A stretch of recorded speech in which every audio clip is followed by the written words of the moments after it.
नारळी पौर्णिमा हा महाराष्ट्रातील विशेषक कोकण किनारपट्टीवरील महत्त्वाचा सण आहे. हा सण श्रावण पौर्णिमेला साजरा केला जातो.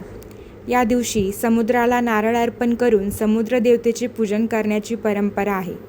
पूर्वी कोकणातील मच्छीमारांसाठी समुद्र हेच उपजीविकेचे प्रमुख साधन होते. पावसाळ्यात समुद्र खवळलेला असल्यामुळे या काळात मासेमारी केली जात नसे. नारळी पौर्णिमेनंतर समुद्र शांत होण्याची आणि पुन्हा मासेमारी सुरू करण्याची सुरुवात मानली जात असे. नारळ हे शुद्धता, समृद्धी आणि मंगलमयतेचे प्रतीक मानले जाते. त्यामुळे समुद्राला नारळ अर्पण करून सुरक्षित समुद्र प्रवास, चांगली मासळींची पैदास आणि सुखसमृद्धीसाठी प्रार्थना केली जाते. या दिवशी घराघरात नारळी भात, नारळापासून बनलेले विविध पदार्थ केले जातात.